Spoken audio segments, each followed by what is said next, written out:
You are now listening to the podcast for geeks and the stuff they love, where each week we'll talk about everything from anime to movies, games, and prop collecting with the people who create and love it. I'm Jeromy. I'm Vinz. And this is your Geek Fix. So, on this episode, I thought I'd bring up a little bit about. I thought this was a good opportunity to do some retro gaming, because you know a little bit about that. So, if you have a console of choice, I think it's almost like a personality test. There's some questions you can ask geeks that kind of tell you a lot about who they are, like Star Wars, Star Trek, Nintendo versus PlayStation versus Xbox, right? That sort of stuff. It can tell you a lot about, as well as retro versus new, here's the thing. I grew up at the beginning of the video game era, and I remember actually going to the video store to rent Atari games. Oh, wow. Atari games. Like there was a square that you would hit that represented a ball, and then there was another square that was the shadow, that kind of thing. And then there was other squares that ate squares and things like that, right? Yeah. And I remember playing those thinking, one day we're going to move forward to a period where video games are going to seem so realistic. They're going to be so cool, so updated. My kids will never have to play any of these. But at the same time, the video games that my kids play that they enjoy the most are like 8-bit, 16-bit games. Yeah. So let's talk a little bit about what's your game system of choice? What would you say it is? Well, since I had a YouTube channel based on Gameboy for a while, I should say Gameboy, but my actual favorite system is the Super Nintendo. Super Nintendo, awesome. Yeah. What was it about the Super Nintendo that you liked the most?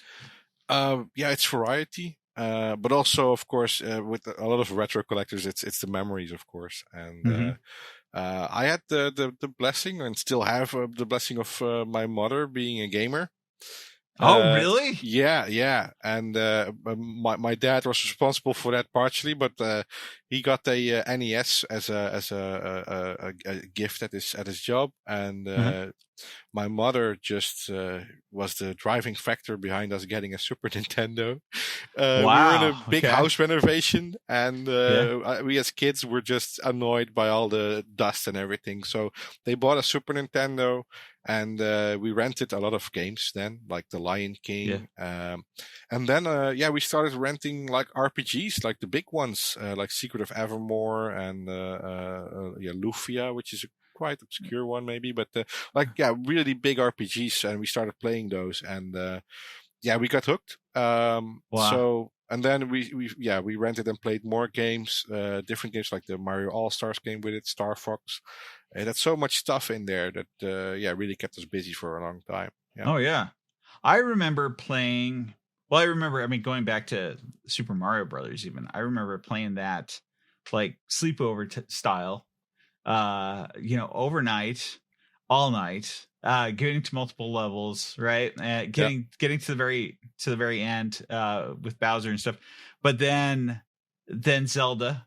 Oh yeah. I remember playing like hours of that, which, music wise, if you think about the NES, at least, the Nintendo Entertainment System, and then getting into Super Nintendo, they didn't have as much variety of what was going on sound wise in the background for hours. Yeah. Time, kept right? looping. Oh yeah. But at the same time, hours of that. What was your favorite game back then? Star Fox, classic. Yeah, it was actually called Star Wing in the Netherlands. Due to licensing issues, I guess. Yeah, but it was Star Wars as best as you could get it back then, with 3D flying and everything. And I really loved the asteroid levels where you got first person view, and you would just I was Luke Skywalker. Yeah. Even though I was a fox, but for me it was Star Wars. Yeah, that was a classic. That's one of I think even now one of the games that they tend to bring back over and over again. That's one of the ones that they're actually doing an update on right now, and a whole story to go with it. But how about as far as as far as the Game Boy, you mentioned earlier the reason why your channel was called Massive DMG. Yeah, which I didn't know. I was just thinking Massive Damage. I call it Massive Damage as well. It's Yeah. just the pun is that the DMG was the serial number for the Game Boy, and my goal was to collect all the games for the Game Boy. So that would correlate to Massive DMG or Massive Game Boy. Yeah. Now you have some obscure, I mean, some collectible stuff. Yeah. Right. Yeah. And some rare stuff. I've actually seen all your videos. So yeah, so I know a little bit about some of the things you have, but I mean, like you have some things that honestly, I mean, there's some games that they didn't really produce much of beyond like a one run series, like just a limited amount. How do you get a hold of some of your games? Well, it used to be like gaming conventions. We had some. A big part of my collection was built when I was selling off doubles and stuff. So I went to flea markets, buy lots of stuff cheap. So my rule of thumb was like €2 for a Game Boy game. That's a good price. Nowadays you won't be getting that, but back then you could get them. So I started collecting them, buy in bulk. And nobody really cared about Game Boy. So you could go there. There was a big box stashed away under a table at one of those conventions. And everybody was looking for the NES and SNES stuff or Mega Drive or Dreamcast stuff. And there was this big dusty box of Game Boy games. And you just start stacking them up. So I got like 50 or 60 in a row. And you can haggle this down to like 50 cents a Game Boy game because you're buying that box. You ever get any guilt though about that? Like, I mean... we have swap meets here, and you know, it's kind of a similar thing. It's you get to some family that has their little setup, and these were resellers, so they knew what they were doing, and they didn't care. They bought it, but also when I find like Amazing Tater, which is a big ticket game, and I mean they're amateur sellers, but they are resellers. I will let them know that hey, listen, this is in the bargain bin. You can ask like $50 for this or more. I'll just let them know. In exchange for a bit of a discount on that big stack of Game Boy games I'm getting for him. Oh, that's cool. Yeah. That's cool. And also, I stood there having my own little desk with doubles, and then whatever profit I got from that, I would just immediately spend on extra stuff. So it was a self-replenishing hobby. So every time I sold something, I bought something at a good deal, and if I had extra, like if you buy in bulk, then sell that stuff off again. And so it kept accumulating. How many Game Boys do you have? The actual consoles? A lot less than I had before because I tried modding them and I broke them. Oh, really? Yeah. Which mods did you try to do? Like the basic backlit stuff, but then you had to add like soldering resistors and all that kind of stuff. And I'm bad at soldering, so I destroyed a couple of them. I gotcha. But I think I have about 15, 16 maybe now. Yeah. That's still a few more. But you can buy them for 10. You can buy them for $10 back then. Now they're 50, 40, 45, something like that. Do you have a gold, either a gold cartridge at all, or do you have a gold Game Boy or No, I painted one gold for a friend of mine, but no, I did don't you? have it. There you go. Yeah. But no, I have it's here, but you won't see it on the podcast, of course. But one of the rarer ones is a Model F transparent Game Boy. Oh yeah, so you can see the internals. Yeah, and it's a Game Boy Pocket, I believe, but it's not the genuine one. It's a Japanese one. And back then, nobody really cared about box stuff or anything like this. This was about €90 or something, and now it goes for a lot more because people, when the market saturated, and of course when COVID hit, the prices just went up. For these video games also.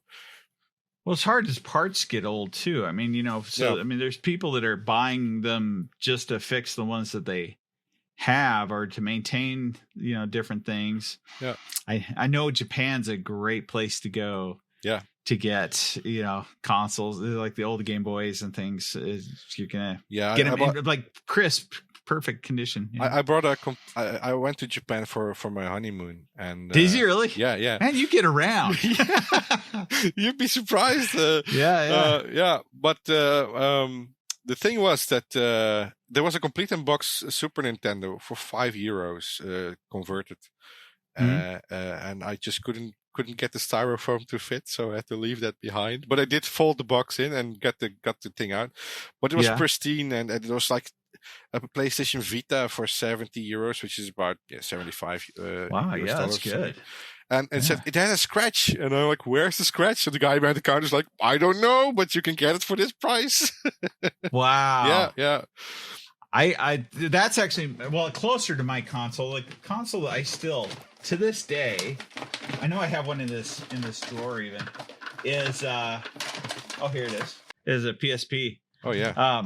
Because especially the 1000 2000 series, because they so modifiable and so easily modifiable. It's a battery hack. And so this runs Game Boy games on it, as well as some other things probably shouldn't, but at the same time, but yeah, no, I and it's amazing that they run so well, and they did so well for so long. It was actually, as far as PlayStation goes, that's actually the console that really did the best. Everyone talks about the PS1 or PS2 and stuff like that, but really this was the one that but it did also. You can watch TV on this. I even had the consoles. Yeah. I had that working right up until the bandwidth of Wi-Fi routers changed. Oh yeah, and I couldn't get it to work anymore. So yeah, it's amazing what you could do with that. But yeah, not some things you just can't replace. That's for sure.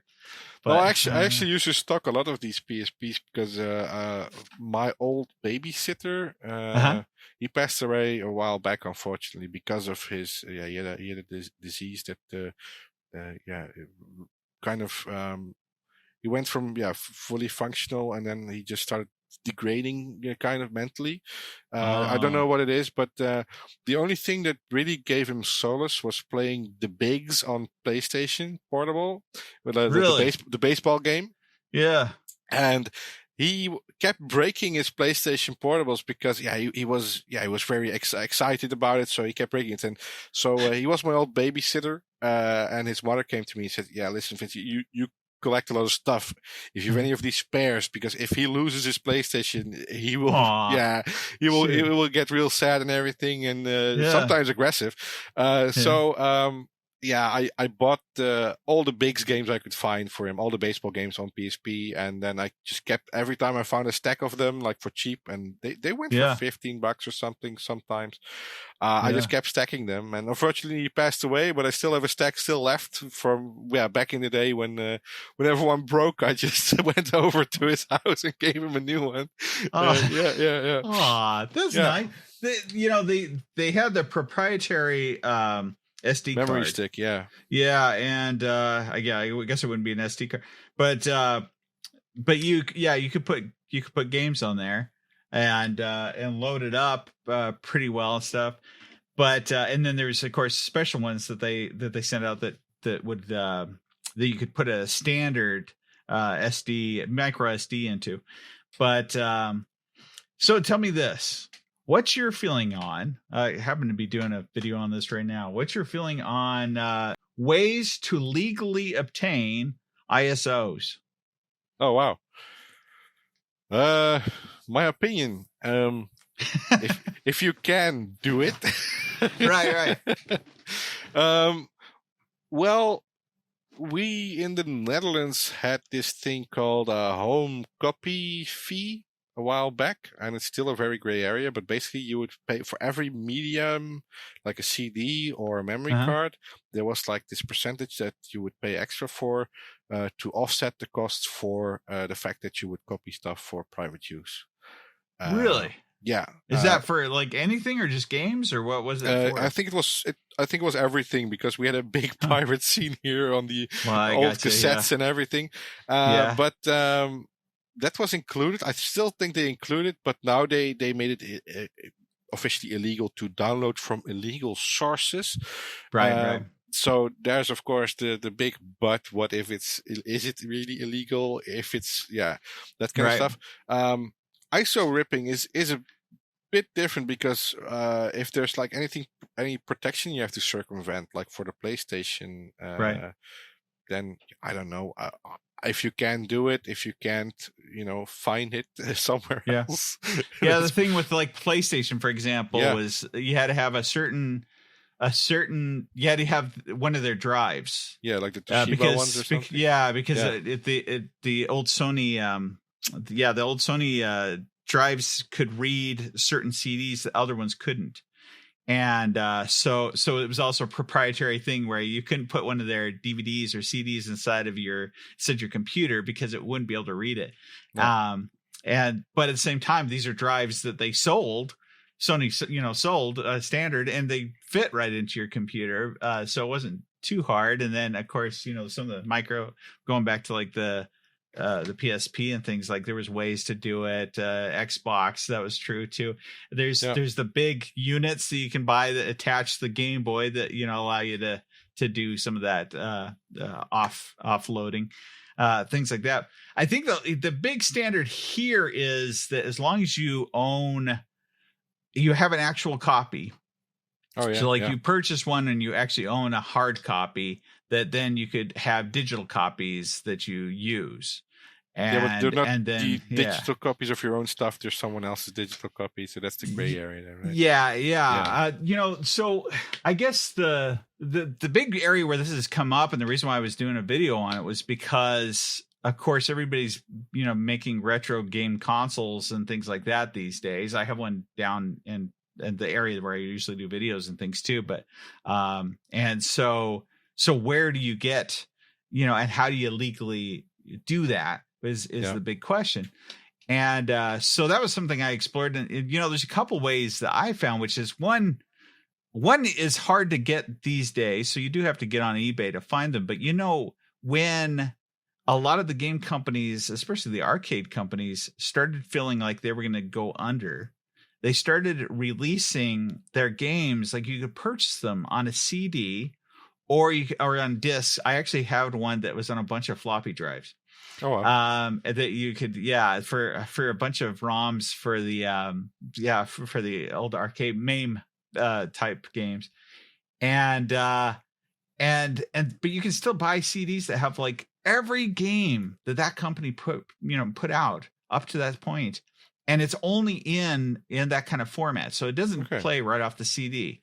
But you can still find those pretty easily, and it's completely legal and it's completely released by those companies. Okay. And then of course you have like PlayStation releases. They'd also release multi-game, like again, like here's our classics, here are all the games that we used to make for PlayStation 2 or whatever. And so that also would allow you to then offload stuff. So there's ways where you can purchase multiple games for really cheap, so you authentically own the original copy, and then allows you to have multiple other digital ones. Plus,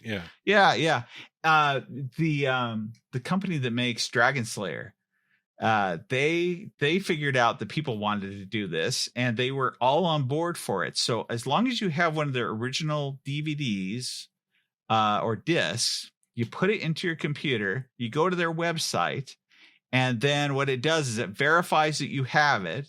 So it has to be inside your drive. Yeah. It verifies that you have it, and then it rips a copy that will run on Raspberry Pi on like the RetroPie. All right. Yeah. But at the same time, it doesn't really rip it from your version. So I've noticed, because that's what I did. I went through and did that. My version has the intro that it should have, where it has the thing when it goes across the first bridge, there's like a big thing that comes out and tries to grab and stuff. Yeah. That's not on the version that they give you. Oh, okay. So I think it is just one version that they're giving you, and they're letting you download. But at the same time, so this is a way that some of these companies are kind of getting on board on the idea of, okay, yeah, we see that's what you're wanting to do.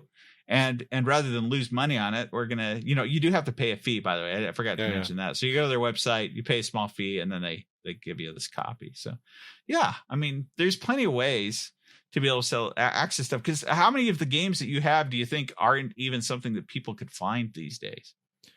I think for the Game Boy, there are a few hard to find ones. Like there are some unlicensed ones that may be hard to find. There's of course also region exclusives.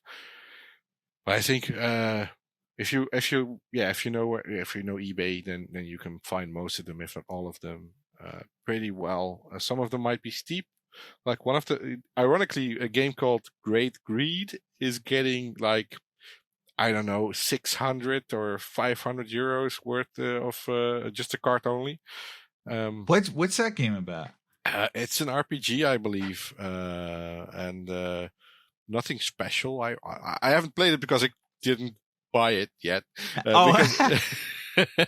So for me, that's one of the ones I don't have. And there used to be a nice website called Nintendo Age where there was a checklist where you could just put everything down and it would give you the whole collection. But that got bought up by some investment group that is into using video games as investment banking kind of. That's interesting. Yeah. But so they basically got their holds of the database and statistics on how many people got which game. So which ones are the rare ones because no one has them. Equals expensive game, they think, which is not always the case. But there are some like top tier games like Trip World, Amazing Tater, that kind of stuff that fetch a high price. Yeah, Amazing Tater. There's like this whole series, I believe, about the vegetable kingdom and like a Princess Carrot getting abducted, and I don't know what else is going on. But that's pretty fun. But yeah, Game Boy is pretty decent. One thing I got was a developer cartridge that I bought on eBay. And this came in a set with this weird adapter that you were supposed to plug into your Game Boy, and then there was also a flash card, basically, that rewritable card that you could do. And there's this create games. To create games or to test out games. And I think it's on my channel as well. There's this 3D animation of a house that I think I put it on private though, but there's a 3D animation of a house that goes in and out, and there is apparently some test drive for GBA stuff on there, because I sent it over to some guys at the Assembler Games forums and they looked into it, but they didn't really dump any of it. But it is dumped, it is shared. If you have like a ROM set, a recent one, then the file of it is in there among the rest of the stuff. So I do believe in dumping games, that if something is unique or something, I tend to dump it. So I also buy tools to do that specifically. That's great. So, that was quite unique. And it was from a guy who basically sold off part of his stock because he was a developer at, I believe, Kryptonite Games, who worked on Pirates of the Caribbean on GBA. And I had it for a while, and then I figured out how to dump it, and I figured out that there were people who were looking forward to doing that. So, I tend to try to give back to the community, so to say. Yeah, there are those archives out there for doing that. Yeah, and databases also to keep track of the fact that whatever got released gets also logged as being part of that thing. So I think it's called I think it's the No Intro database, they call it. And those contain basically the whole set of variant ROM this and that. So there maybe there've been like, there's a separate version of Tetris, for example, on the Game Boy that has a different music. I didn't know it either, but it is a sort of grail find. So if you have, Tetris is everywhere because it got packed in with the Game Boy. Right. But some versions have a different type B music, I believe, than others. So then those are separate entries in the database because they're basically different games, even though functionally they might be the same. I probably everyone's heard the story about have you heard about the McDonald's DS game? Yeah. So that's a good example of one that nobody could find, nobody had it, and now finally it's been dumped. So now people could actually not only see it, but be able to access it and get trained to work at McDonald's. They even had an actual DS that was special for it. It was the black aluminum. With the McDonald's symbol on it, stuff. So imagine going to work and they have you playing on a DS to be trained to work. Well, they did it with the Louvre in Paris as well. They had this. Oh, did they really? this interactive guide on the DS, I believe, or it was a PSP, but one of them used a game console for the guide. Yeah. Wow. Yeah, that's pretty cool. Probably could be the DS. Probably with their 3DS, even you could do the thing where it looks like you're there. Yeah. People too busy looking down. It's like doing Pokemon Go in a tour in a museum. Yeah. Bumping into stuff, breaking it. Yeah. Oh, we can remove that from the cartridge now. Yeah. If you enjoyed this podcast and want more, well, stay tuned for that. But also check out our channel and join our community on YouTube that goes by the same name, Your Geek Fix. Also check out our friend Vinz on Twitter at @MassiveDMG_. That works. Also check out, we talked a little bit about it. If you want to see some of his collection and hear a little bit about the games that he has, go check out Massive DMG on YouTube. We'd love for you to be part of this podcast as well. So please send in your questions and stories to yourgeekfix@gmail.com. In the meantime, this has been Your Geek Fix.